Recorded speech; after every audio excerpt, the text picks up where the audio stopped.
Assalamualaikum warahmatullahi wabarakatuh. Selamat pagi teman-teman mahasiswa Program Studi Pendidikan Guru Sekolah Dasar Fakultas Tarbiyah dan Ilmu Keguruan Universitas Islam Nahdlatul Ulama Jepara. Selamat pagi juga untuk Ibu Hamidatur Rohmah selaku dosen mata kuliah Kapita Selekta Pendidikan Dasar pada semester 7 kali ini. Semoga kita selalu dalam lindungan Allah Subhanahu wa taala, selalu sehat, selalu semangat dalam belajar untuk menjadi penerus kader bangsa Indonesia sesuai dengan cita-cita pendidikan nasional. Baik teman-teman, untuk kesempatan kali ini kami kelompok 2 pada mata kuliah Kapita Selekta Pendidikan Dasar akan memaparkan sedikit penjelasan mengenai peran guru, orang tua, dan masyarakat dalam pendidikan sekolah dasar. Di dalam kelompok 2 terdapat 5 anggota. Yang pertama adalah Kakak Uun Iswa Yurani, NIM 023, Kakak Desi Nurmalasari, NIM 039, Kakak Henik Kristianti, NIM 061, Kakak Rieke Distania Dewi, NIM 062, dan Kakak Devi Widyasari, NIM 066. Nah, nanti yang menjadi pemandu dalam proses pemaparan kelompok 2 kali ini adalah saya sendiri, yaitu Kak Desi Nurmalasari, dan sekaligus menjadi pemateri pada bagian peran guru dan contoh peran guru. Kemudian Kak Uun dan Kak Heni nanti dia akan menjelaskan mengenai peran masyarakat dan contoh peran masyarakat. Dan yang terakhir, materi terakhir adalah nanti Kak Rieke dan Kak Devi. Dia akan menjelaskan mengenai peran orang tua dan contoh peran orang tua. Jadi pada kesempatan kali ini nanti kita akan membahas yang pertama masing-masing peran mereka secara umum, yaitu orang tua, guru, masyarakat. Dan nanti pembahasan yang terakhir adalah kita akan membahas mengenai contohnya. Jadi apa sih nanti yang dikerjakan oleh orang tua? Apa sih peran seorang guru? Apakah hanya memberi sebuah materi? Ternyata tidak. Nah, ini nanti kita akan bahas pada sesi penjelasannya, begitu ya teman-teman mahasiswa. Oke, baik teman-teman mahasiswa, langsung saja kita menuju pembahasan secara online. Semoga pandemi ini cepat berlalu agar kita bisa bertemu tatap muka, ngobrol secara langsung, diskusi secara langsung, tidak terhalang oleh jarak seperti ini. Bersama saya Desi akan membahas mengenai peran guru. Guru di lembaga pendidikan formal adalah orang dewasa yang memiliki tugas mendidik. Nah, dalam pembahasan peran guru ini, kelompok kami mengambil 2 buku, yaitu yang pertama dari Atep dan Asep. Nah, Atep dan Asep ini menjelaskan bahwa peranan guru itu sangat vital dalam proses pembelajaran, menjadikan guru sebagai personal yang paling bertanggung jawab. Kenapa begitu? Karena gurulah yang merencanakan, melaksanakan, serta mengevaluasi hasil pembelajaran. Berarti gini maksudnya, ketika guru itu melaksanakan sebuah pembelajaran, pastilah dibuat evaluasi. Dan bahan evaluasi itu gunanya untuk apa? Untuk menilai kembali kemampuan peserta didik. Sampai mana sih peserta didik yang saya ajar, yang saya didik ini tertinggal atau meloncat jauh atau jalan di tempat. Nah, itu fungsi dari evaluasi. Jadi untuk melihat sejauh mana keberhasilan dalam mengajar.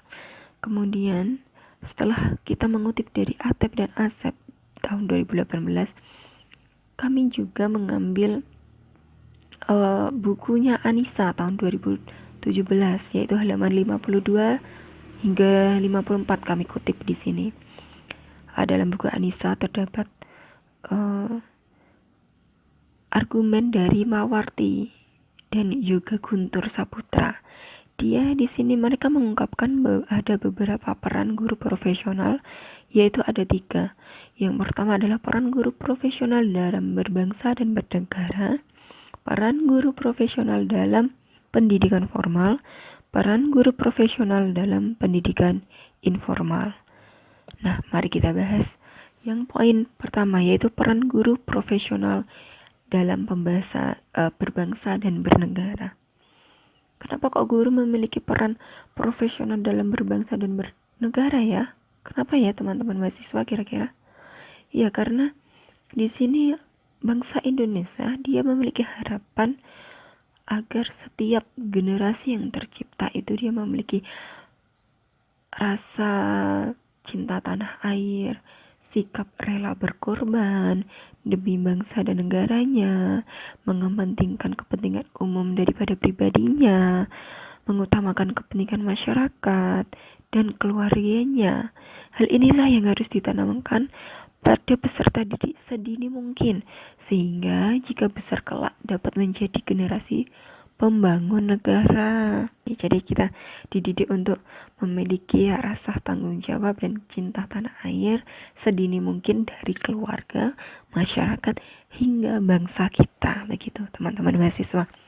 Kemudian yaitu poin 2 adalah peran guru profesional dalam pendidikan formal. Nah, pendidikan formal ini yang kita jalani setiap hari dari SD, dari TK, kalau sekarang dari PAUD hingga SMA. Dalam Undang-Undang Sistem Pendidikan Nasional Nomor 20 Tahun 2003 ya, menegaskan pendidikan formal adalah jalur pendidikan yang terstruktur dan berjenjang. Maksud berjenjang di sini ya tadi dari usia dini, pendidikan sekolah dasar, SMP hingga SMA. Nah, untuk apa? Untuk menanamkan nilai patriotisme, keterampilan, ketakwaan, olahraga, ilmu pengetahuan alam, cinta tanah air harus diajarkan di sekolah dari SD sampai perguruan tinggi untuk mencapai masyarakat adil, makmur yang dicita-citakan bangsa Indonesia. Kemudian poin terakhir adalah peran guru profesional dalam pendidikan informal. Loh, katanya guru berperan di pendidikan formal, kok di sini ada informal? Begini maksudnya teman-teman mahasiswa. Guru itu adalah model. Jadi kita tiru. Ketika guru itu berperilaku baik, insya Allah nanti peserta didiknya juga berperilaku baik. Ketika guru itu berpakaian rapi, bertutur kata sopan, insya Allah nanti juga peserta didiknya akan meniru perilaku guru. Nah, ketika ketika peserta didik itu sudah meniru gurunya dalam berperilaku, dalam berpakaian, dalam bersikap, nah nanti peserta didik itu akan tumbuh menjadi manusia yang berakhlak baik, kemudian terjun di masyarakat. Nah, di masyarakat nanti akan menjadi contoh bagi masyarakat yang lain atau menjadi tauladan bagi masyarakat yang lain. Sederhananya adalah guru sebagai model dalam segala hal, terutama dalam tutur katanya dan bersikap. Dengan bersikap profesional, maka masyarakat dan anggota keluarga akan mencontoh guru bersikap dan bertingkah laku. Begitu ya, tadi ada 3 poin yang dapat saya paparkan sesuai dengan buku yang kami kutip. Tadi ada 3 poin, yaitu peran guru profesional dalam berbangsa dan bernegara, dalam pendidikan formal dan pendidikan informal. Banyak orang yang dilahirkan dengan bakat-bakat yang luar biasa, dan tidak sedikit diantaranya bakat-bakat tersebut tidak tersampaikan dengan baik. Keberadaan seorang guru dalam kehidupan secara tidak langsung membantu anak untuk mengeksplorasi bakat-bakat yang dimilikinya. Terkadang anak itu memiliki sebuah bakat terpendam, tetapi ada beberapa guru yang kurang ngeh dalam melihat bakat anak tersebut. Ada yang anak hanya memiliki setengah-setengah dalam bakat itu, tetapi ada seorang guru yang mau rela mengulurkan tangannya untuk menghidupkan bakat dari anak itu, sehingga anak itu mampu memeluk bakatnya seutuhnya. Lah, yang diinginkan adalah guru yang ikhlas dalam mengulurkan tangan untuk mencapai apa yang menjadi tujuan hidupnya itu, mencapai apa yang menjadi dirinya sendiri, tidak untuk menjadi orang lain. Begitu. Baik teman-teman mahasiswa, selanjutnya akan dilanjut pembahasan mengenai peran orang tua. Selain peran guru, peran orang tua sangat penting dalam pendidikan sekolah dasar. Mengapa? Karena peran orang tua sebagai pendidik yang pertama dan utama di dalam keluarganya. Perhatian orang tua sangat menentukan pola dan tingkah laku anaknya, karena pada hakikatnya orang tua memegang peranan utama bagi pendidikan anaknya. Sedangkan guru di sekolah merupakan pendidik kedua setelah orang tua di rumah. Orang tua merupakan sosok pertama dan utama dalam pendidikan anak. Meskipun anak lebih dititipkan ke sekolah, tetapi orang tua tetap berperan terhadap prestasi belajar anak. Ada juga beberapa peran orang tua yang berperan dalam prestasi belajar anak. Yang pertama yaitu menyediakan kesempatan sebaik-baiknya kepada anak untuk menemukan minat, bakat, serta kecakapan-kecakapan lainnya. Nah, anak itu dapat menentukan minat apa yang ingin dikembangkan. Orang tua itu dapat mendorong anak untuk meminta bimbingan dan nasihat kepada guru tentang minat dan bakat yang diminati oleh si anak. Yang kedua yaitu menyediakan informasi-informasi penting dan relevan yang sesuai dengan bakat dan minat anak. Yang ketiga, dalam belajar mengajar, orang tua menyediakan berbagai fasilitas seperti media dan juga alat peraga untuk menunjang program belajar anak. Yang keempat yaitu bimbingan. Anak di sekolah hanya memiliki waktu yang terbatas, maka prestasi belajar anak sangat didukung oleh bimbingan belajar yang diberi orang tua secara berkelanjutan, langsung maupun tidak langsung. Yang kelima yaitu orang tua memberikan dorongan tentang pentingnya belajar dengan tujuan dapat meningkatkan prestasi belajar, sehingga anak benar-benar merasa penting dan membutuhkan apa yang dianjurkan oleh orang tuanya. Baik, saya akan memaparkan mengenai peran masyarakat. Masyarakat adalah salah satu lingkungan pendidikan yang pengaruhnya sangat besar terhadap perkembangan pribadi seorang individu. Masyarakat merupakan lingkungan yang pertama dan utama bagi sekolah, di mana semua siswa yang berada di sekolah berasal dari masyarakat. Pada dasarnya, sekolah selalu berada di tengah masyarakat yang situasi sosialnya dapat merangsang untuk beraktivitas dan berinovasi. Kerjasama antara sekolah dan masyarakat merupakan satu pilar yang penting dalam mengatasi persoalan tersebut. Kerjasama yang dijalin harus bersifat saling menguntungkan. Artinya, dari hasil kegiatan tersebut, kedua belah pihak dapat memperoleh keuntungan. Pemberdayaan masyarakat untuk ikut berpartisipasi, berperan serta dalam penyelenggaraan pendidikan dapat dilakukan dengan meningkatkan kemampuan masyarakat baik dalam wawasan kependidikan maupun meningkatkan kemampuan kinerjanya.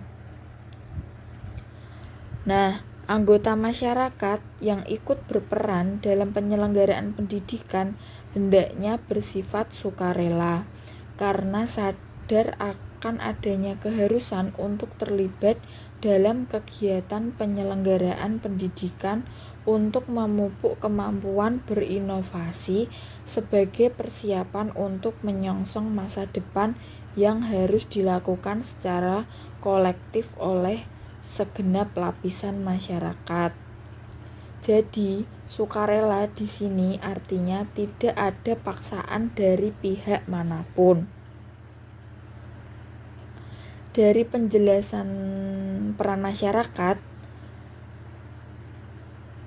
dapat dikemukakan bahwa peran atau partisipasi yang dilakukan masyarakat dalam pembangunan pendidikan sebagai berikut.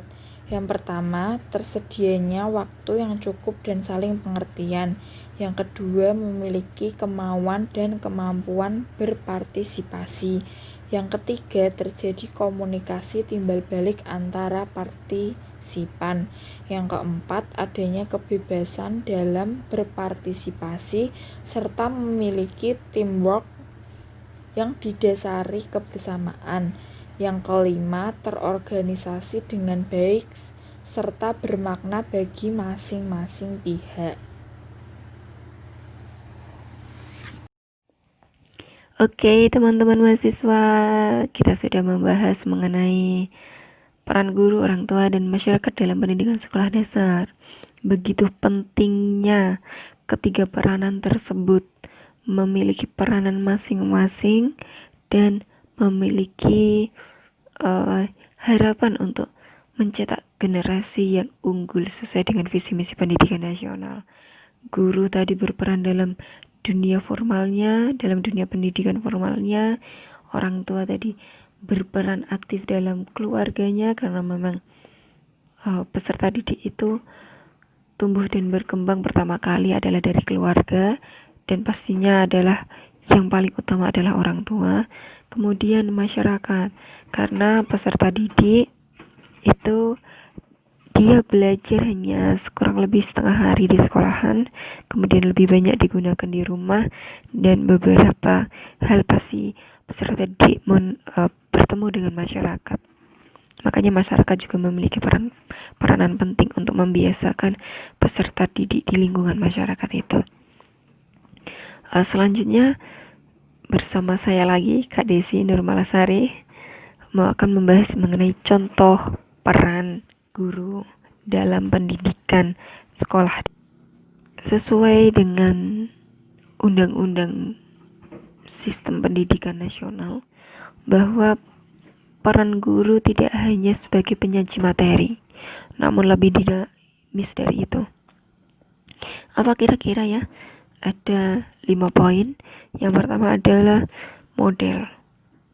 Guru menjadi contoh perwujudan bentuk aktivitas berbahasa yang ideal dalam kegiatan membaca, menulis, menyimak, dan berbicara, serta bertindak, berpakaian, berperilaku, dan segala hal yang baik untuk peserta didik yang baik diterapkan di masyarakat maupun di keluarganya. Guru adalah model segala hal. Kemudian adalah fasilitator. Guru mempersiapkan bahan pengayaan yang memberi peluang bagi peserta didik dalam menemukan dan mengembangkan pemahamannya. Kemudian yang ketiga adalah pembelajaran. Pembelajaran, guru merupakan pembantu. Maksudnya pembantu di sini bukan arti pembantu seperti pembantu rumah tangga gitu, bukan ya. Tapi di sini adalah maksudnya membantu peserta didik untuk senantiasa mempelajari sesuatu yang dipelajari peserta didik. Ketika peserta didik itu kurang memahami hal tersebut, ya kita bantu sebagai guru. Memang kita harus mengarahkan mana yang baik dan mana yang buruk, membenarkan mana yang benar, dan mengingatkan mana yang salah. Kemudian yang keempat adalah pengamat dan peneliti. Guru ini sebagai pengamat. Pengamat tadi kita mau menyinggung mengenai bakat, minat, dan bakat peserta didik. Kita mengamati dan meneliti. Meneliti maksudnya ini bukan maksud begitu formal penelitian, bukan gitu ya. Tapi ya mengamati, ya meneliti per masing-masing peserta didik yang pendidik itu pegang. Nanti peserta didik itu memiliki minat di bagian apa, memiliki bakat bagian apa. Nah, itu kita gali dan kembangkan. Guru senantiasa mengamati gejala minat, motivasi, dan proses belajar peserta didik. Caranya, ini dapat dari hasil tugas, catatan lapangan, dan tanya jawab. Selain itu, guru juga perlu mengadakan refleksi. Refleksi ini maksudnya kegiatan apa yang telah dilaksanakan, perkembangannya sampai mana, kekurangannya di bagian apa, itu nih namanya refleksi. Kemudian dinamisator, guru bersahabat bersedia mengingatkan peserta didik atau memujinya serta memanfaatkan berbagai bentuk penguatan. Maksudnya di sini adalah penguatan seperti kita memberi apresiasi kepada peserta didik. Good job, pekerjaanmu bagus. Bagus sekali jawabannya, hampir tepat. Ayo yang lain yang bisa menempatkan jawaban itu. Itu namanya penguatan. Jadi kita memberi semangat dari dalam melalui kata-kata yang peserta didik itu adalah sebuah penguatan dari dalam melalui ucapan pendidik. Baik, selanjutnya akan membahas mengenai contoh peran orang tua dan contoh peran masyarakat. Baik, selanjutnya yaitu contoh peran orang tua. Keluarga merupakan dimensi pendidikan yang pertama dan utama dalam sejarah hidup sang anak. Seperti yang dijelaskan Bapak Pendidikan Nasional Ki Hajar Dewantoro, menjelaskan peran orang tua dalam lingkungan keluarga sangatlah penting dalam pembentukan nilai-nilai kemanusiaan. Maka dari itu, orang tua memiliki peran dan tanggung jawab yang sangat penting untuk menciptakan suasana keluarga yang harmonis dan dinamis. Hal tersebut dapat tercipta ketika orang tua membangun koordinasi dan komunikasi dua arah yang kuat antar orang tua dan anak. Contoh peran orang tua yang pertama, keteladanan. Dengan keteladanan akan memudahkan anak untuk menirunya, sebab keteladanan lebih cepat mempengaruhi tingkah laku anak. Seperti yang A berperilaku empati di depan anak. Contohnya seperti ini. Setiap hari Jumat, orang tua mengajak anaknya untuk membagikan sedikit rezekinya kepada fakir miskin. Hal tersebut akan membuat empati terhadap anak. Yang B, mengungkapkan perasaan kepada anak. Misalnya anak mendapatkan nilai 75 ke atas dan sudah memenuhi KKM. Orang tua bisa memujinya dengan memberikan reward atau apresiasi atau kata-kata yang dapat membangunkan rasa semangat anak. Yang ketiga, menunjukkan dan memberi contoh perilaku yang sopan. Contohnya seperti ini. Orang tua mengajarkan kepada anaknya dari kecil untuk lebih menghormati yang lebih tua. Misalnya ketemu dengan gurunya harus memberikan salam, seperti itu. Yang kedua, pembiasaan. Terdapat beberapa contoh pengaplikasian model pembiasaan ini di lingkungan keluarga.